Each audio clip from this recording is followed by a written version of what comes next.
Hi, everybody. Welcome once again to My Tribe podcast.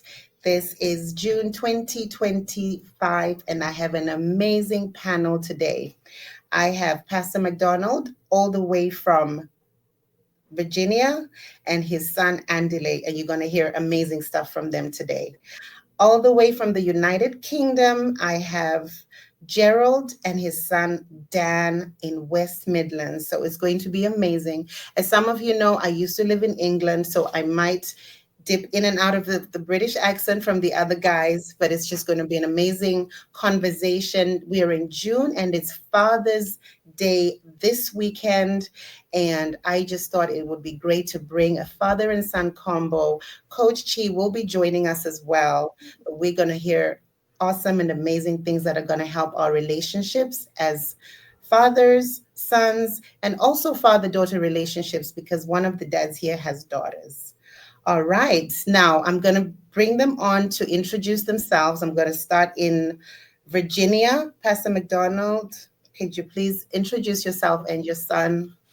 Thank you. Thank you, Max. Thank you, Max. My name is Pastor McDonald, Mathiya. There's a Ndlovu in between there, McDonald Ndlovu, Mathiya. Originally born in Zimbabwe, raised in Botswana, but now I'm a US citizen based in Virginia. And currently serving as one of the pastors at Destination Church here in Hopewell. And very honored to be here with my son. He's my firstborn. I have three boys. He's 26. The middle one is 11. And then the last born is 9. And so happy to be with you guys to talk on fatherhood today. Awesome. Thank you so much and welcome to my tribe. Over to you, Andile. Thank you, Mags. Hey, first of all, thanks for having me and my dad. My name is Andile, and I am the firstborn. And I always like to say, yeah, I am 26. I just turned 26, and I'm currently serving in the United States Navy. I'm grateful to be back home.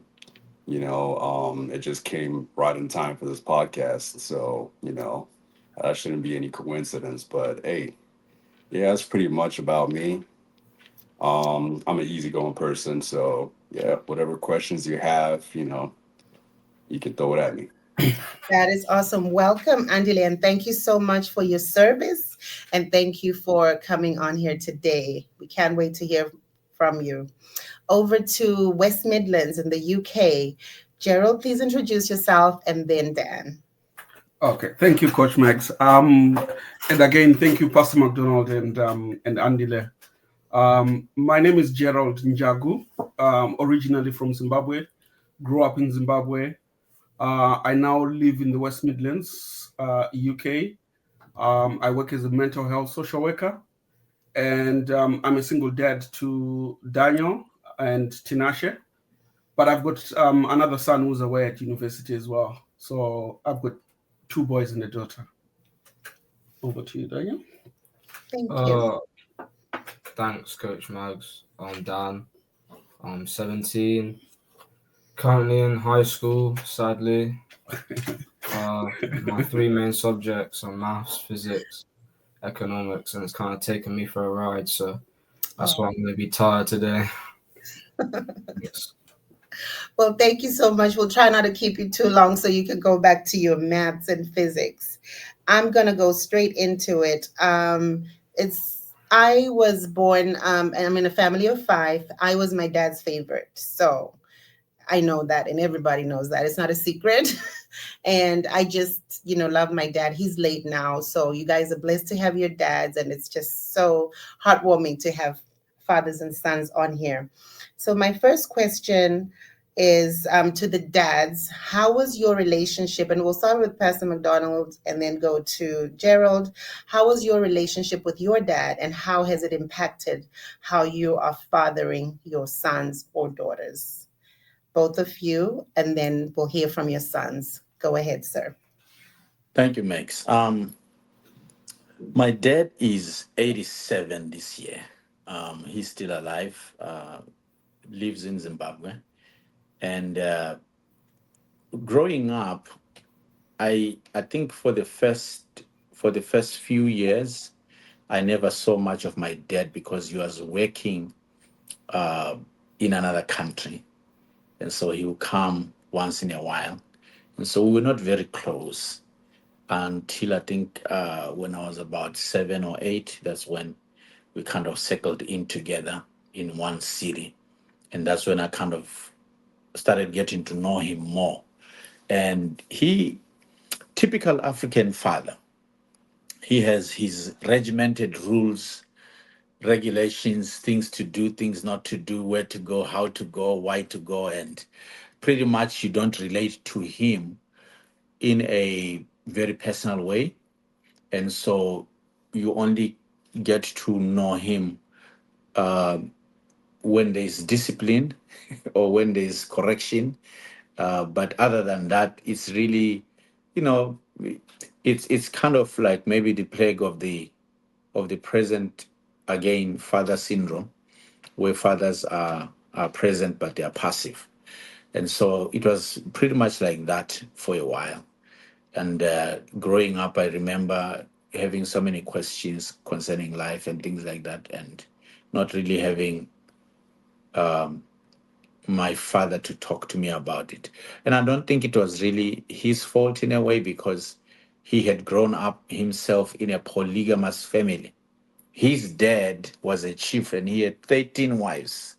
And so my grandmother was one of. And so, he never had uh, a father as well. So I would say most of the times you find this compounds really to why generational issues begin to uh, increase, mostly because when you really sit down to find out why a father acts, speaks, or does what he does, then you'll find that behind that, there's also a father that was also influential in the decisions that they get to make. So, generally, I had a great relationship because we're not really that close.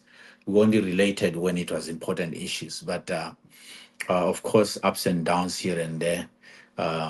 And of course, generally, he's not being able to kind of come in the way that I wanted him to show up affected some areas of my life. But we generally had a good relationship. Now we have a best of relationship because he's my cheerleader, I may say. Anything that I do and anything that I need, he is always there to kind of support. So I would Awesome. say generally we had a good relationship. Yeah. And how has that, whatever the good and the bad, how has that impacted your relationship with Andile and your other children? It has in a way helped me to be a better father, because then I understand, I have to always show up. I think the bigger deficit I can identify is that when you grow up not having, we're not very rich Mm-hmm. in our family, and so we really had to struggle so many times, so much that I kind of gave myself uh, the the push to say I don't want my children to go through what I'm going through. And so what that does most of the times is that it kind of makes you a spoiler, where kids just have anything they want, everything that they need, and so forth. So Mm. I never was dropped to school on a car. And so I said to myself, my kids won't have to go through what I went through. And so I had all these kind of over ambitious things that ended up making me overextend myself a lot. But it has helped me, to your question, Megs, to be a better father in terms of maybe provision, but also I see it also has led to me really kind of like not really knowing the balance between making your kids have gadgets, phones, all these things and gifts, but Mhm. you personally not being there. Awesome. That is really good. Thank you. I think what you said about overcompensating, I have a friend of mine whose um, husband does not live with the children, and whatever they want, he gives them. So like he's kind of overcompensating, like you're saying, by getting them the gadgets and all that.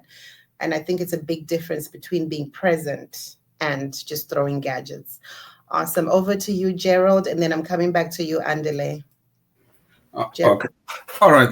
Thanks, Max.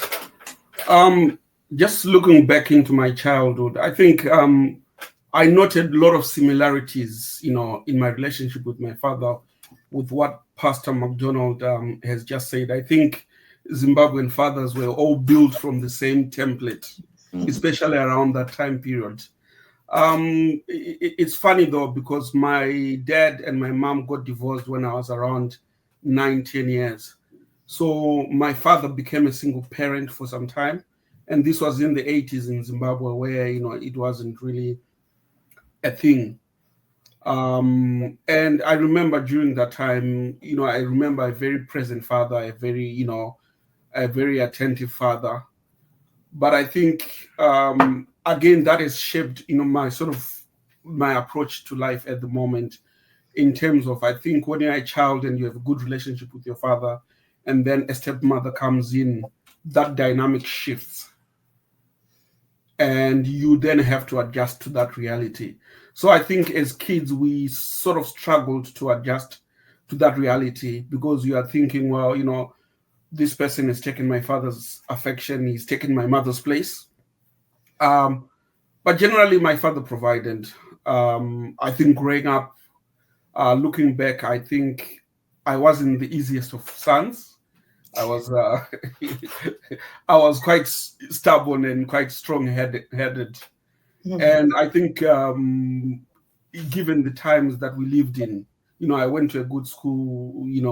Everything was fine. So I think in terms of provision, but there's also areas where I always used to look at him with a critical eye, because I think fathers in the 80s, they used to prioritize going out to beer hall with their friends, and you hardly ever saw them. And you would only see them at home when they were visitors, and you had to rush to the local beer hall to look for him and tell him to come home. But my memories of him were always, because we used to live near this. It used to be called CJ Hall. So in Highfields, because I grew up in Highfields, every Saturday there was a Saturday matinee movie. And my father religiously used to leave money for us to go to the movies, and things like that. So so you look back and you think, I think he provided the best he could, but you, as a child, I think you always demand a bit more.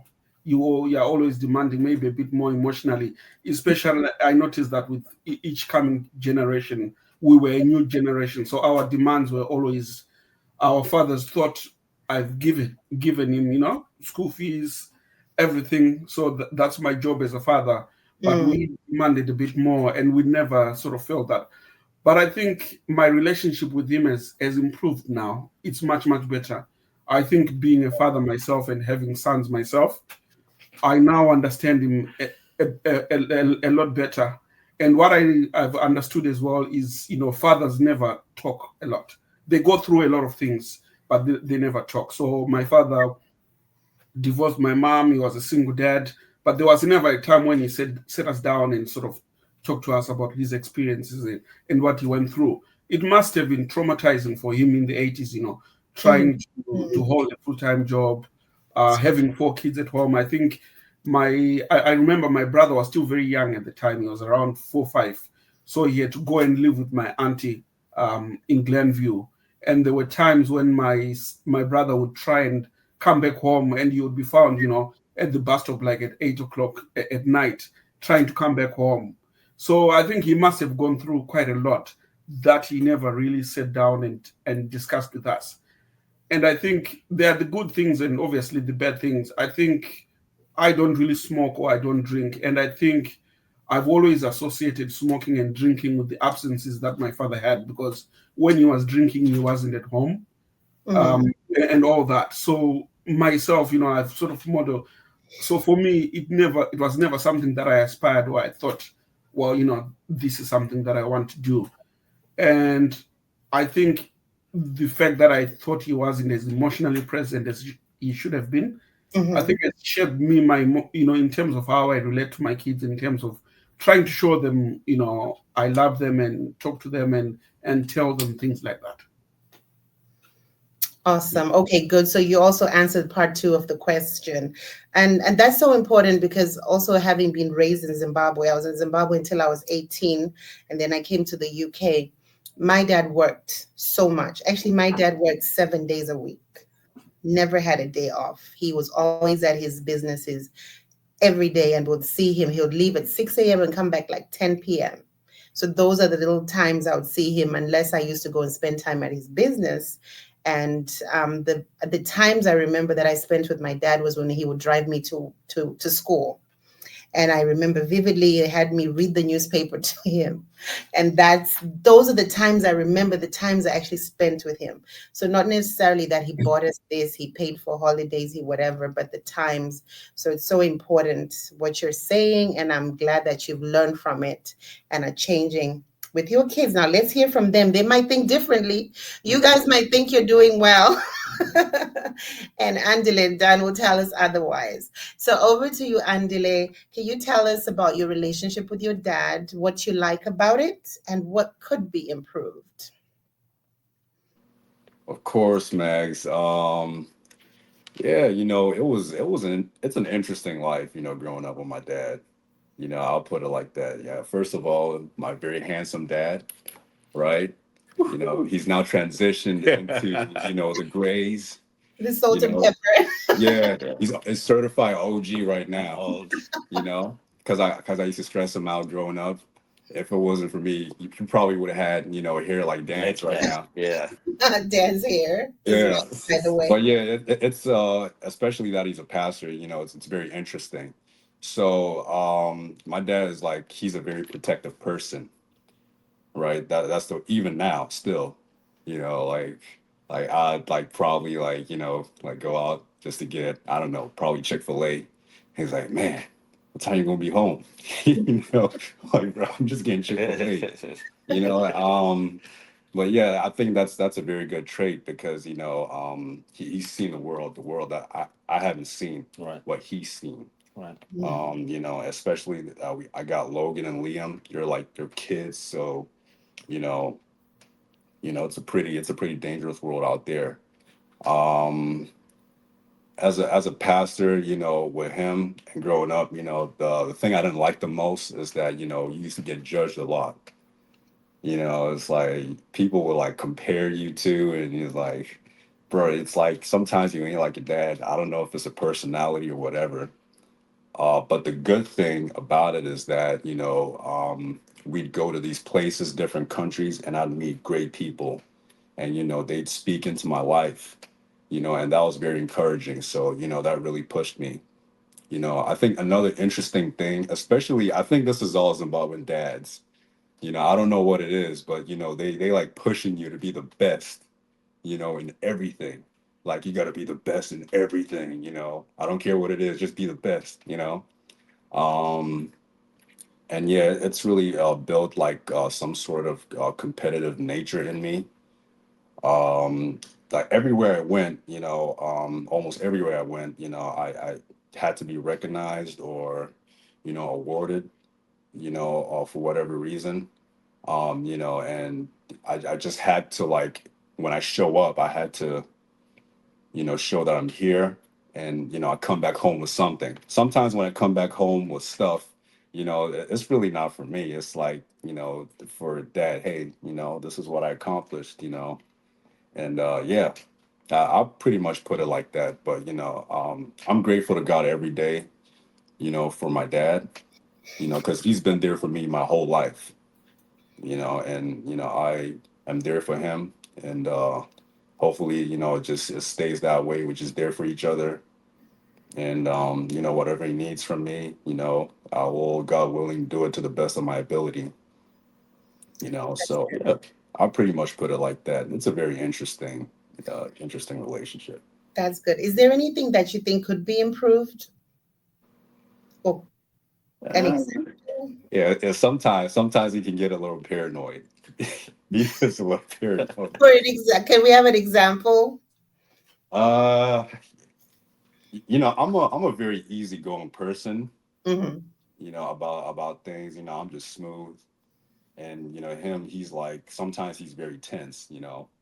Um, and I try not to have the tense around me, because now it kind of like it makes me feel like, oh man, what's going on?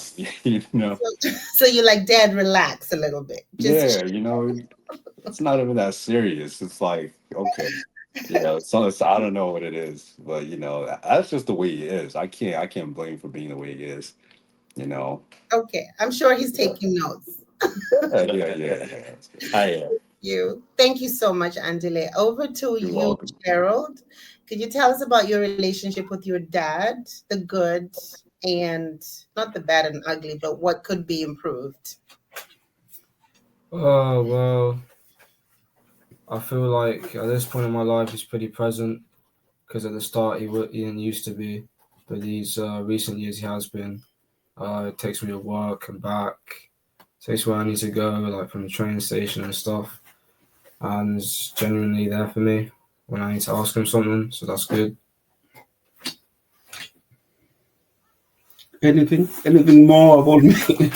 Um, No, we've not always had the best of relationships, have we? In no. terms of because when we started living together recently, he was a teenager, and I'm coming in to sort of maybe put some boundaries through. Maybe you can tell them your perspective in terms of how you felt and what you thought. And you won't get in trouble, Dan, I Yeah, promise. Not gonna. I don't know, like, gets to the point where your life where you've lived a certain way so long, it's like you're kind of like rigid, you kind of like set a certain way, like set a certain setting. So it's kind of hard to just like change just like that. And it's hard to like meet those expectations in like an instant. So in that respect, was there anything that he could have done better or he could do better to make it easier for your transition? Maybe try to be more understanding. Mm-hmm. Yeah. Okay, that's good. What do you appreciate about being with your dad and living with your dad as opposed to where you were living before? He's kind of always active, like rambunctious. He's got energy, always asking how we are and stuff, and just doing whatever around the house. So you just you go down the house anyway. He'll be there, and you can talk to him and stuff. And always be doing stuff. Yeah. Okay, awesome. Gerald, would you like to answer that, or let's hear your perspective about what Dan said? yeah. I think from my perspective, as a dad, you you get divorced, and obviously you are not the primary parent for some time, and then you come back, and the children are teenagers. They have their own personalities. I think for me as a dad, it took me maybe time to get used to them, and to try and because I had to start learning again that relationship, to start building that relationship again, because even though I'd been divorced with mom, I used to see them almost weekly, up to a point where they had grown up. But I think as a dad, you forget that actually they've their own people, they have their own personalities. And when you start living together one on one every day, it's a learning curve. It's a learning curve. Sometimes your expectations maybe are a bit too much, and you forget that they're still teenagers, they're still kids, and kids will always have opinions. They'll always talk, and I think it's trying to temper that African inside you, and just be a bit more easygoing, a bit more easygoing with the kids. But I feel obviously you can't make an omelet without cracking eggs. We've had some arguments, we've had a few fallings out, but I think it has helped us both to know more about each other, and sort of be more respectful to each other in terms of what the boundaries are in our relationship. And I've always tried to be there for him, in terms of talking to him and things. But he's a teenager, so hopefully as he grows up, maybe I know Andile. I can tell Andile has a great relationship with his dad, but I'm just thinking at 16, 17, he might have a different perspective. So I think that's where we are now. So hopefully by the time he gets to Andile's age, he will have a different perspective. Okay, that's good that you brought that up. So, Andile, while you're still here and while Dan is still here, being older and looking at your relationship back then and now, what could you advise to Gerald and Dan that could make their relationship better? Because I don't think you should wait to get to Andile's age to have a good relationship. I think, so in retrospect, not necessarily that because your relationship was perfect, but what advice would you give to Gerald and Dan and anyone else listening that would help their relationship be better from a teenager's perspective as well? Over to you, Andile.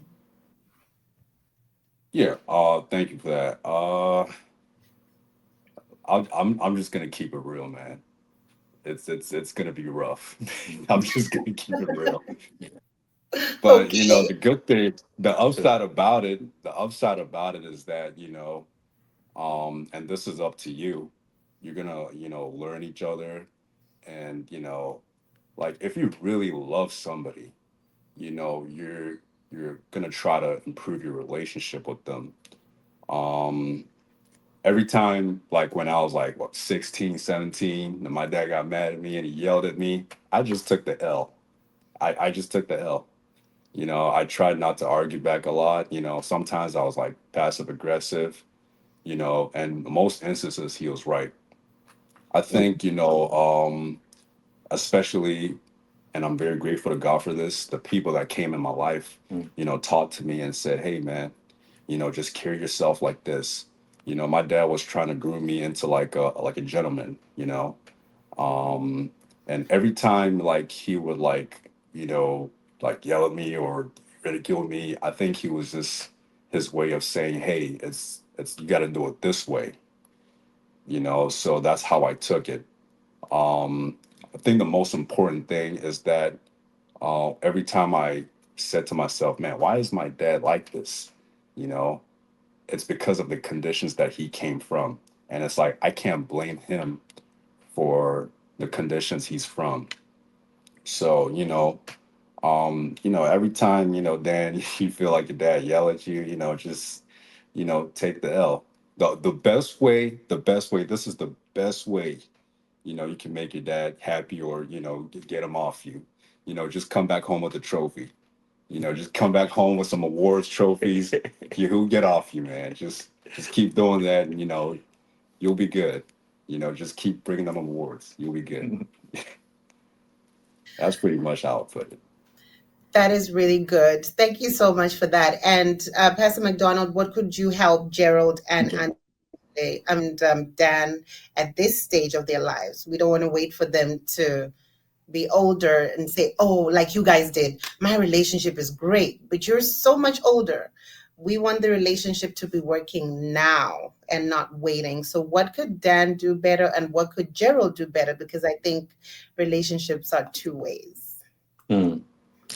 First of all, let me just affirm, Gerald, for the man that you are, it's not easy to be a single father. That's the one thing that I can say, being a father myself. And what we haven't mentioned was that I am a divorced father. Um, Raising children by yourself in an environment where kids are torn between their dad and their mom is never an easy endeavor at all. Mm. You you have to learn. There's no blueprint. There's no textbook for it. Nobody tells you, okay, this is how it's going to play out. You kind of like take each day as it comes. And so what you are doing so far, judging from some of the things that you are sharing and saying, I can tell that you're on a right path to raising up very well-rounded kids. Divorce does something, and this basically between me and my son. I love my son to bits. I love my children to bits. I mean, I'm, as he said, very, very protective over them, especially with with the world that we live in. And there's this. My mother and my father are still together. They've been together 56 years, and so when I look back at my own life, there was a season where I felt like a failure, that I had not maintained a marriage, that maybe I could have done things better for their mothers to stay, whether I could have done this and overextended that. And I find that, again, that is a crippling thing, because then it meant me changing exactly who I was. And of course, as being a pastor, some of the principles, things, and values that I believed in. There was so much healing that had to take place in our family, even between me and my children, me and Andy and his mom. So much healing that had to be discussed, and all together dealt with. It's something that you can't hide, Gerald. It's something that you have to face head on and begin to sit down. And I remember having a conversation with Andy about some of the things that have happened. I said, he's grown now. I can't hide things from him. And he needs, for the sake of progress, to know exactly why I was saying and or doing things that I was doing. And I remember all his childhood, Andy, I have never had a huge, let me say, blown out situation with Andy where we can't talk to each other or whatever. It's never happened. There's only one time that Andy, I was mad at him for, like in a very serious mad. And that was when I think I was somewhere, preaching somewhere in the world. And then the elders didn't tell me what had happened. When I came back, I found out that he had taken my car, my Land Cruiser Toyota, which I loved so much, V8 engine, beautiful vehicle, and I didn't want, him to ride on it because he was not yet 16. He did not have a license. But young man had his friends come over, and they had fun. And then after that, he decided to drop them at night, uh, where they were staying.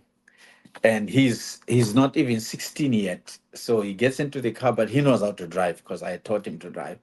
And so he gets into the car, he drives, I don't know how many miles, and then he comes back home. Fortunately, no accident, car was not damaged. And then he parks the car, but the elders told me what he had done. And so he was scared because he thought, oh man, he's going to flip, this guy is gonna. And then, of course, definitely when I heard about it, I flipped, because first off, I was concerned about his safety. I said, son, anything could have happened while you're on the road. Not only that, but you had other people with you. If you had an accident, how many casualties could we be counting? One. And two, just the whole idea that you disobeyed me. That's what disappointed me. But the pressure of being a pastor's kid, as Andy has been sharing, is just enormous. People have got an expectation of you. That's why most pastors' kids always rebel. They drink, they go out there, and like when they grow up, they're like, I'm out. I'm going to do whatever I want to do and just cut myself off from this life that I've known. But I think it's simply because of pressure. So what I've learned is just letting Andy be himself, find his own path, shape his own destiny, um, you know, kind of discover. I know I have done my part. Scripture says you train a child in the way he should go. And after that, when he's grown, he may not depart, or he will not depart out of that path. And so That's that's good. what has been my principle, to say, Lord, I have done what I've had to do as a father, Mhm, although it will have been better for him to be balanced by the contribution of his own mother in his life, to mhm. speak into areas that a woman can speak into. I'm Right. a dad. I discipline, I correct, I provide, I protect, all those kind of things. But Mhm. there are some things that are affirmative that can only come from the voice of a woman. So that has been a deficit which I realized also in his life. But again, like I said, it has taken times and moments of healing where we have to work together. We can never always have it 100%. So, Gerald, you know, again, man, you are crushing it. You are really doing what you need to do as a man. And then all I can say, what Andy has said, you minimize as much of the world, the complexities of the world that your father lives in, as much as you can when it's in your power. And I know that in the Western world, it's easy for us to see our parents, especially, as overbearing. But when you begin to put the L in front, just simply knowing that whatever he's doing, he's not my enemy. This man is out for my good. And I know one of the other things that I did which were wrong, which I acknowledge, is push my son to be an overachiever. And he was always an overachiever simply because I was too pushed myself to be an overachiever by my own dad. My dad would look at you like, and if your grades were not good, and you go back to reading and studying like there's no tomorrow. So I tended to push the same also on my son, which I realized it had its good, but also sometimes it has its negative because you when they haven't measured up to your standard, then it looks as if they are failures, of which they are not, but they're just gifted differently. So, yeah, I would say less pressure and more love. That is so good. I'm glad you brought that up because just before Dan and Andile leave, when Andile said that, bring the awards. So in my mind, I'm like, so if I don't get an award, my dad is not going to love me. So it's good to get the awards. I was an overachiever too. I think I still am in some ways, but I think dads, let's tell our sons that we love them as old as they are, whether they bring the award or not. If you came number three, I still love you the same, and that will help. I think so. Just any last remarks, Andile, before you leave? Any last remarks or questions from you, Dan, before you exit and we invite Coach Chi on? Andile, we'll start with you. Okay, yeah. And everybody lived happily ever after. You know? Well, yeah. Just as my dad said, he learned a lot. Growing up with me, and the pressure that was put on me.